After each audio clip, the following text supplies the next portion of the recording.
कैसे हो आप सब लोग। मैं ईश्वरी दत्त पाठक आपका स्वागत करता हूं आई केमिस्ट्री चैनल में। तो चलिए स्टार्ट करते हैं वीडियो स्टूडेंट्स। तो देखो अब हम करेंगे सल्फर डाइऑक्साइड की प्रिपरेशन। किसकी स्टूडेंट्स? सल्फर डाइऑक्साइड की प्रिपरेशन। तो sulphur dioxide, sulphur dioxide यानी क्या होता है? सल्फर डाइऑक्साइड होता है हमारा SO2। तो सबसे पहले बात करेंगे इसकी प्रिपरेशन की, फिर प्रॉपर्टीज पढ़ेंगे, फिर क्या करेंगे इसके यूजेस करेंगे। Okay students. तो देखो सल्फर डाइऑक्साइड की पहला बात करते हैं प्रिपरेशन इसकी। तो इसको प्रिपेयर करने के बहुत सारे मेथड है जी, ठीक है। तो देखो पहला मेथड जो है हमारा, पहला मेथड किससे करेंगे जी? सल्फर में ऑक्सीजन के साथ या सल्फर की एयर के साथ रिएक्शन कराएंगे तो क्या बनेगा जी? सल्फर डाइऑक्साइड गैस बनेगी हमारी। क्या बनेगी? Sulphur plus O2 gives out क्या देगा जी? Sulphur dioxide gas. क्लियर है स्टूडेंट्स? सल्फर डाइऑक्साइड गैस देगा जी ये। ओके जी। अब अगर मैं बात करता हूं स्टूडेंट्स किसकी, अब अगर मैं बात करता हूं इसकी लेबोरेटरी प्रिपरेशन की, तो लेबोरेटरी प्रिपरेशन कैसे होगी? जो सल्फाइट होता है ना, देखो जी दो चीज होती है, ध्यान से समझना। एक होता है सल्फेट को कहते हैं SO4 2- और सल्फाइट को कहते हैं SO3 2-। ठीक हो गया? सल्फाइट होता है और ये होता है सल्फेट। तो सल्फाइट की जब मैं H2SO4 के साथ रिएक्शन कराऊंगा तो वो क्या देगा? सल्फर डाइऑक्साइड गैस देगा और क्या बनेगा? H2SO4। तो ये क्या होगी जी? लेबोरेटरी प्रिपरेशन में कैसे होगी? इन लैब में कैसे बनाएंगे? सल्फर ट्राइऑक्साइड ये क्या होगा? सल्फाइट कहेंगे इसको। ठीक हो गया? सल्फाइट आयन हो गया ना, तो इस वजह से सल्फाइट की रिएक्शन कराएंगे H2SO4 के साथ। तो क्या देगा जी? वाटर बनाएगा हमारा। ओके, वाटर बनेगा और क्या बनेगा जी? सल्फर डाइऑक्साइड गैस बनेगी जी। क्लियर है इतनी बात स्टूडेंट्स? अब देखो एक सिंपल प्रोसेस करिए, एक लेबोरेटरी प्रिपरेशन करिए और तीसरी कौन सी करते हैं? इंडस्ट्रियली। अगर आपको इंडस्ट्रियली बनाना है तो आप कैसे बनाओगे? आयरन का जो सल्फाइड होगा उसकी रिएक्शन ऑक्सीजन गैस के साथ कराएंगे तो हमारा बाई प्रोडक्ट के रूप में मिलेगा सल्फर डाइऑक्साइड गैस मिलेगी और आयरन ऑक्साइड मिलेगा। तो देखो कैसे इंडस्ट्रियली अगर मैं बात करता हूं, इंडस्ट्रियली इंडस्ट्रियली ठीक हो गया स्टूडेंट्स। इंडस्ट्रियली की अगर मैं बात करता हूं तो क्या होगा स्टूडेंट्स मेरा? मैं किसके साथ रिएक्शन कराऊंगा? Iron sulphide FeS2। ओके, ठीक है। आयरन सल्फाइड FeS2 की रिएक्शन किसके साथ? ऑक्सीजन गैस के साथ कराऊंगा तो मेरा क्या बनेगा जी? Fe2O3 आयरन ऑक्साइड प्लस क्या बनेगा जी? हमारा बनेगा सल्फर डाइऑक्साइड गैस। क्लियर है? रिएक्शन बैलेंस आप कर लेना। ठीक हो गया? क्लियर है बात? इतनी बात क्लियर है? ये किसमें होगा जी? सॉलिड स्टेट में होगा। तो प्रिपरेशन ये हुई जी सल्फर डाइऑक्साइड की। तीन टाइप से बनाई। सल्फर की रिएक्शन ऑक्सीजन के साथ, सल्फाइट की रिएक्शन H2SO4 के साथ, और फिर किसकी?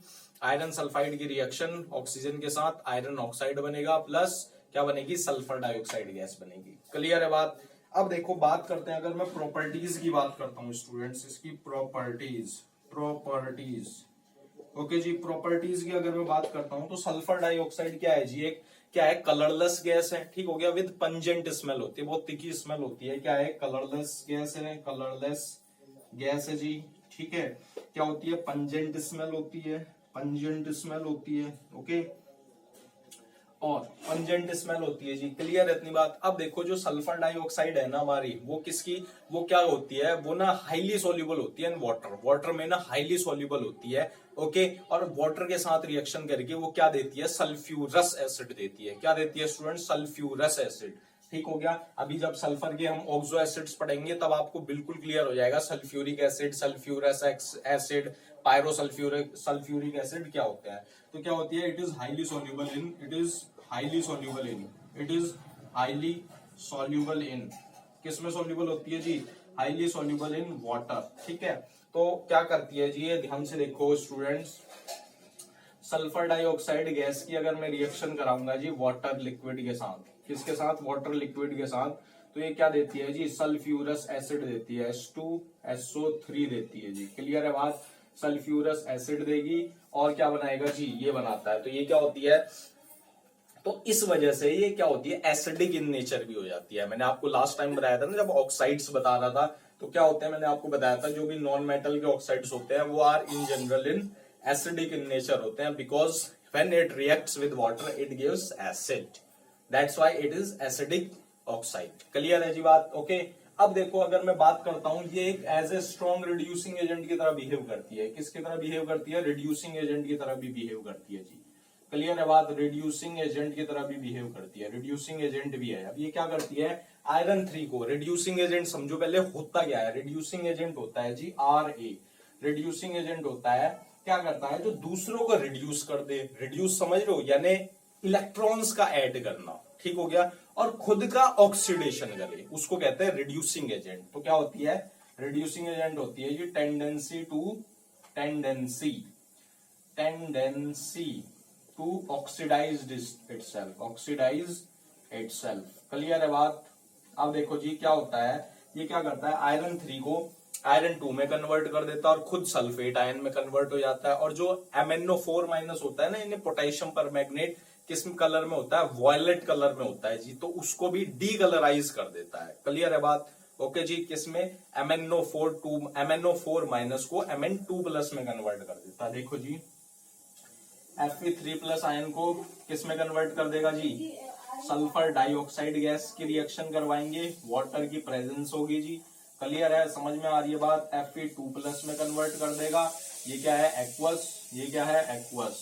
ठीक है। और खुद किस में कन्वर्ट हो जाएगा? सल्फेट में, SO4 2 माइनस में। समझ में आ रही है नहीं आ रही है बेटा बात? ओके जी, इतनी बात क्लियर है। तो देखो Fe3 प्लस से किस में कन्वर्ट हो गया? Fe2 प्लस में। और ये खुद देखो +4 था, अब यहाँ पे कितना है? SO4 2 minus. ऑक्सीडेशन स्टेट तो निकालने जानते हो ना, 4 दूनी 8, तो +6। क्लियर है? तो खुद का क्या कर दिया जी? ऑक्सीडेशन कर दिया, और दूसरों को क्या कर दिया? रिड्यूस कर दिया। तो इस वजह से क्या हो गया है? रिड्यूसिंग एजेंट की तरह इसने बिहेव करा। ठीक है, क्लियर है जी? ओके, डाउट क्लियर है? तो देखो जी, अब देखो क्या करता है? MnO4 माइनस यानी डी कलराइज कर देता है पोटेशियम परमैंगनेट के कलर को। सल्फर डाइऑक्साइड प्लस वाटर के साथ जब मैं रिएक्शन करता हूं तो किस में कन्वर्ट कर देता है? ये सल्फर Mn2 प्लस में कन्वर्ट कर देता है, और क्या हो जाता है? सल्फर सल्फेट आयंस में तो कन्वर्ट हो जाता है। ठीक हो गया? तो ये क्या है बेटा? वॉयलेट कलर का है जी, वॉयलेट कलर है इसका। ओके, और ये क्या हो गया जी? डी कलराइज्ड हो गया, डी कॉलोराइज्ड हो गया। ठीक है, देखो ऑक्सीडेशन स्टेट निकाल लो, 4 दूनी 8 +7 थी, और यहाँ पर कितनी होगी जी? +2 होगी। तो +7 और +2, इसका मतलब +7 में से भाई एक इलेक्ट्रॉन ऐड करेंगे, +6, 2, 3, 4, 5 इलेक्ट्रॉन जब ऐड करे तब जाके Mn2 प्लस में कन्वर्ट होगी। क्लियर है बात? तो क्या होगी? डीकलराइज्ड कर दिया जी। तो एज ए रिड्यूसिंग एजेंट की तरह भी बिहेव करता है सल्फर डाइऑक्साइड। क्लियर है जी बात? इज इट क्लियर और नॉट? तो अब बात करते हैं जी इसके यूजेस की। किसकी बात करेंगे? यूजेस की। तो इसके भी बहुत सारे यूज है। किस में यूज होता है जी? एंटी क्लोर में यूज होता है, डिसइंफेक्टेंट्स में यूज होता है स्टूडेंट्स, और किस में? और आपके प्रिजर्वेटिव्स में यूज किया जाता है। ठीक हो गया? ओके जी। और अगर मैं बात करता हूं, ये रिफाइनिंग में यूज होता है, बहुत इंपॉर्टेंट यूज है जी रिफाइनिंग में। किस में यूज होता है जी? रिफाइनिंग प्रोसेस में। रिफाइनिंग किसकी करता है? ये पेट्रोलियम की, पेट्रोलियम और किसकी? शुगर की रिफाइनिंग में यूज होता है। समझ में आ रहा है नहीं आ रहा है स्टूडेंट्स? ठीक हो गया। और अगर मैं बात करता हूँ ब्लीचिंग में भी यूज होता है, वूल हो गया हमारा, और किसकी? सिल्क की ब्लीचिंग में भी सल्फर डाइऑक्साइड गैस यूज होती है। क्लियर है बात? ओके जी, सल्फर डाइऑक्साइड गैस को खत्म किया। अब बढ़ते हैं नेक्स्ट टॉपिक पे। पहले एक बार चेक कर लेता हूं वेदर इट्स फिल्मिंग और नॉट।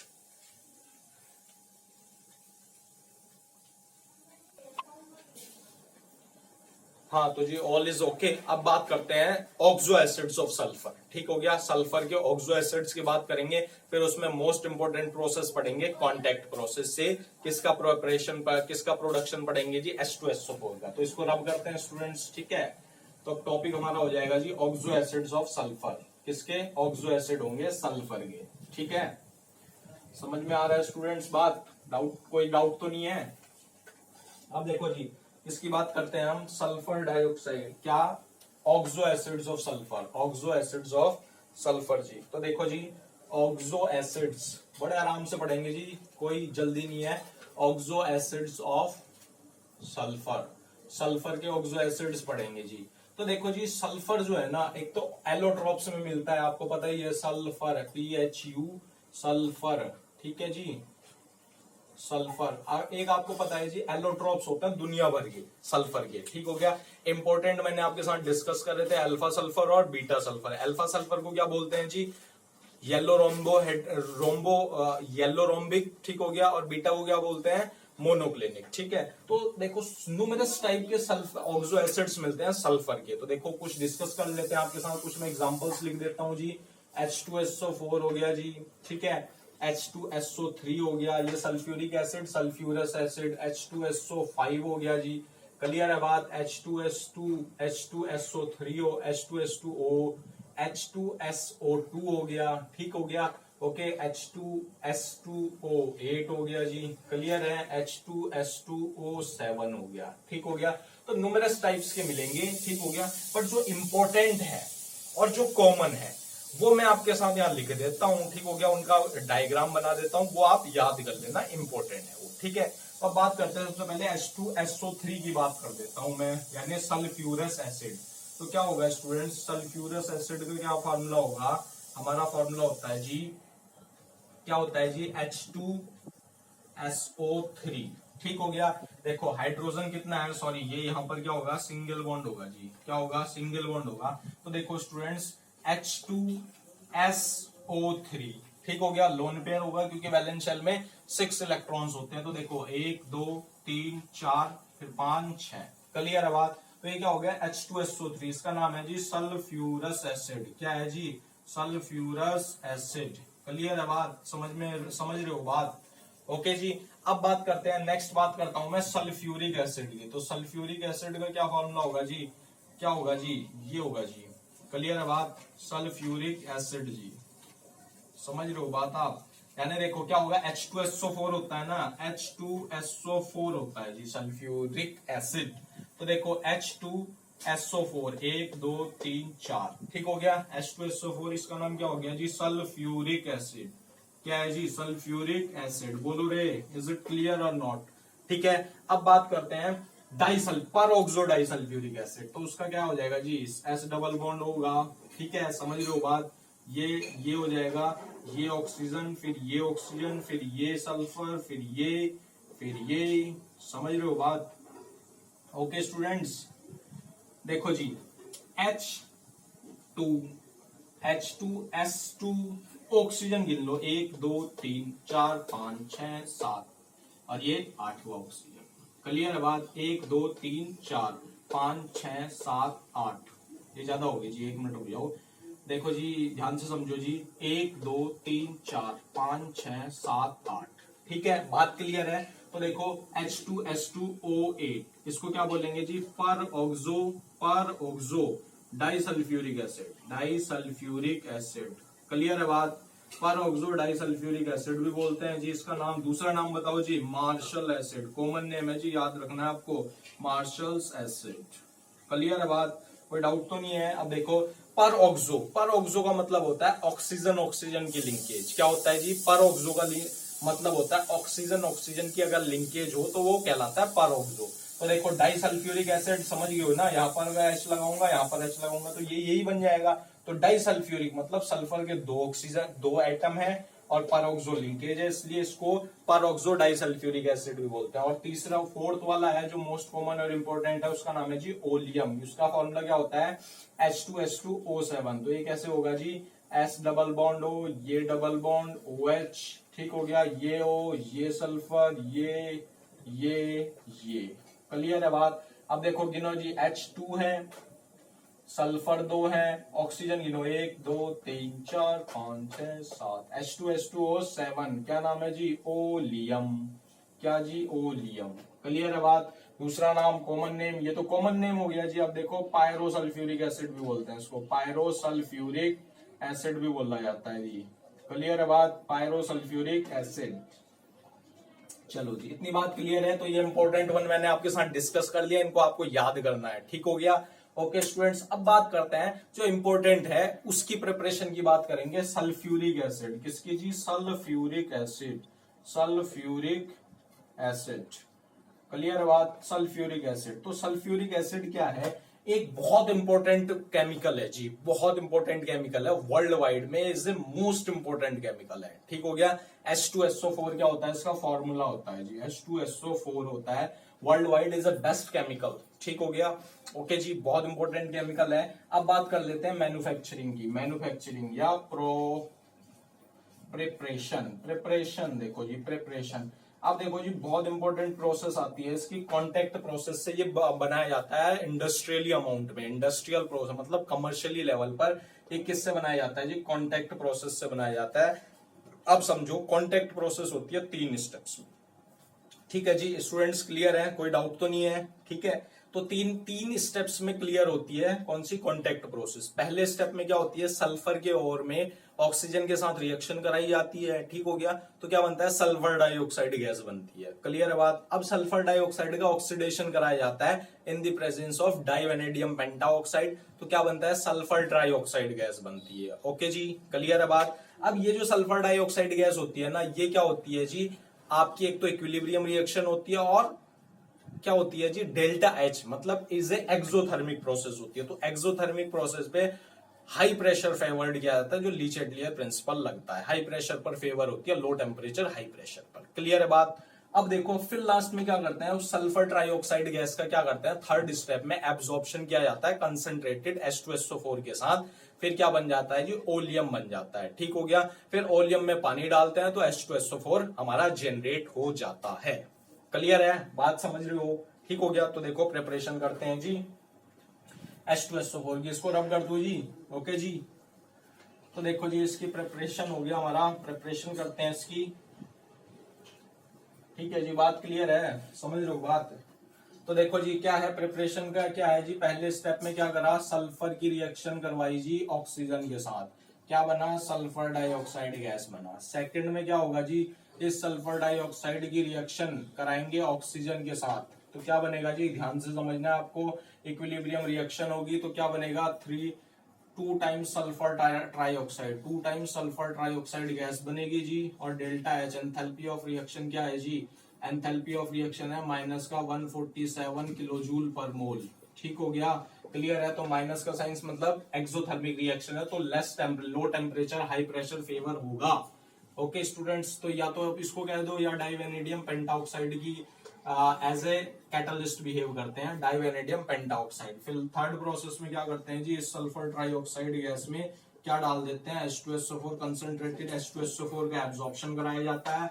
एब्जॉर्प्शन कराने से क्या होता है जी? H2S2O7 बनता है जी। क्लियर है बात? 3 और 4 7, फिर H हो गया, H2 हो गया, सल्फर ही हो गया, H2S2O7। इसका नाम क्या है? ओलियम है जी, ओलियम है। ठीक हो गया, फिर क्या करते हैं? ओलियम में क्या करते हैं जी? पानी डाल दिया जाता है। क्या डाल दिया जाता है जी? पानी डाल दिया जाता है, तो क्या बन जाता है जी? बोलो जी। H2SO4, 2 टाइम्स H2SO4 हमारा बन जाता है लिक्विड में। क्लियर है बात? इज इट क्लियर और नॉट? ठीक है, अब देखो जो H2SO4 जनरेट हुआ ना, ये बहुत प्योर होता है। इसकी प्योरिटी ये मान के चलो 97 to 98% प्योरिटी होती है जी। प्योर मिलता है जी। क्लियर है बात? समझ रहे हो बात आप? प्योर मिलता है 98 से 97 से 98% तक प्योर होता है। अब जो इसका फ्लो डायग्राम है मैं आपको पीडीएफ प्रोवाइड करवा दूंगा, उसका फ्लो डायग्राम आप अच्छे से देख लेना कि H2SO4 वाया कॉन्टेक्ट प्रोसेस से कैसे मिलता है। क्लियर है इतनी बात? अब देखो इसकी प्रोसेस हमने पढ़ ली, अब बात करते हैं इसकी कुछ प्रॉपर्टीज की बात कर देते हैं जी। ठीक है, प्रॉपर्टीज की अगर मैं बात करता हूँ स्टूडेंट्स, तो प्रॉपर्टीज की बात करता हूँ तो ये क्या है? कलरलेस लिक्विड है जी। क्लियर बात? क्या है? कलरलेस लिक्विड है। स्पेसिफिक ग्रेविटी होती है 1.84 होती है एट 298 केल्विन पर। स्पेसिफिक ग्रेविटी क्लियर है बात? स्पेसिफिक ग्रेविटी क्या होती है? 1.84 होती है एट 298 केल्विन पर। सही है बात? ओके जी, अब कलरलेस लिक्विड है। ओके, और ये वोलेटाइल हो गया, ये नहीं मतलब ये मान के चलो विस्कस लिक्विड होता है। ये क्या होता है? विस्कस लिक्विड होता है और वोलेटाइल कंपाउंड होता है। क्या होता है? वोलेटाइल लिक्विड होता है। ओके स्टूडेंट्स, अब देखो नेक्स्ट की अगर मैं बात कर देता हूं जी, ध्यान से समझेंगे हम। फिर उसके बाद अगर मैं बात करता हूं स्टूडेंट्स इसकी, तो इसकी जो प्रॉपर्टीज है ना, ये गजब की प्रॉपर्टी शो करता है। पहली बात क्या करता है जी? ये हमारा आपका क्या कर देता है? ये रिड्यूसिंग एजेंट, सॉरी ये क्या करता है? डिहाइड्रेटिंग एजेंट की तरह बिहेव करता है। ठीक हो गया, क्लियर है? अब ये दूसरे सॉल्ट्स के साथ रिएक्शन करके उनके दूसरे एसिड्स बनाता है। क्या बनाता है? ध्यान से समझो जी। ये क्या है? एक तो वोलेटाइल होने के कारण बहुत वोलेटाइल होता है जी, ड्यू टू इट्स वोलेटिलिटी। तो ये क्या बनाता है? MX। ध्यान से समझना है जी, MX ये कोई सॉल्ट है, उसके साथ H2SO4 के साथ जब रिएक्शन कराएगा ये करेगा तो क्या बनाएगा जी? HX बनाएगा प्लस M2SO4 बनाएगा। ठीक हो गया। अब देखो यहाँ पर X क्या है जी, फ्लोरीन, क्लोरीन, ब्रोमीन है जी। और M जो है ना, ध्यान से समझो, M क्या है, एक मेटल है। ठीक हो गया। तो अब मान लो अगर मैं बात करता हूं Na2SO4 के, X क्या है, हमारा कोई मेटल है, यानी NaX मान लो, यानी NaCl है, H2SO4 के साथ रिएक्शन करी तो क्या बनाएगा जी, HCl बनाएगा। ठीक हो गया। और Na2SO4 बनाएगा। मतलब दूसरे एसिड्स बनाने के लिए भी इसका यूज किया जाता है। ठीक हो गया, क्लियर है बात, समझ रहे हो बात? ओके स्टूडेंट्स, अब देखो नेक्स्ट क्या है, एज ए डिहाइड्रेटिंग एजेंट की तरह बिहेव करता है। डिहाइड्रेटिंग एजेंट की तरह बिहेव करता है। किसकी तरह बिहेव करता है जी, डिहाइड्रेटिंग एजेंट भी है। अब देखो वो डिहाइड्रेटिंग एजेंट कैसा है वो समझो जी। वो क्या होगा, जैसे मान लो हमारी शुगर है C12H22O11, में क्या डालूंगा मैं, H2SO4 डालूंगा, ध्यान से समझेंगे। ठीक हो गया। तो क्या बनाएगा जी, 12C बना देगा, अलग कर देगा, और 2 टाइम्स H2O। ठीक हो गया। यानी क्या होगा, 11 दूनी 22, 11H2 अलग कर देगा। तो डिहाइड्रेट कर दिया ना, मतलब पानी बाहर निकाल दिया जी, और क्या लोगे? क्लियर है बात, समझ रहे हो? इज इट क्लियर और नॉट? ठीक हो गया। तो ये इसकी कुछ प्रॉपर्टीज है। ओके, अब बात कर लेते हैं इसके कुछ यूजेस की बात कर लेते हैं। तो देखो ये is one of the best chemical in world wide में, बहुत अच्छा केमिकल है। ठीक हो गया। किस किस में यूज होता है जी, आपकी लेड स्टोरेज बैटरी में यूज होता है, गैल्वेनाइजिंग में यूज होता है, इलेक्ट्रोप्लेटिंग में यूज होता है, और डिफरेंट टाइप के फर्टिलाइजर्स बनाने में यूज होता है, फॉस्फेट, सुपर फॉस्फेट बनाने में यूज होता है, अमोनियम सल्फेट बनाने में यूज होता है। क्लियर है बात? ओके स्टूडेंट्स, और रिफाइनिंग प्रोसेस में भी यूज किया जाता है जी। ठीक हो गया। तो देखो जी, इसी के साथ ये वीडियो यहीं पर खत्म हो जाती है। ठीक हो गया। अगर वीडियो अच्छी लगे तो लाइक करके जरूर जाना, और आप मुझे अनअकैडमी पर भी फॉलो कर सकते हो। ठीक हो गया, डिस्क्रिप्शन में मैं लिंक दे दूंगा। ओके, वहां पर भी फ्री कोर्सेज अवेलेबल हैं only for you students. Thank you.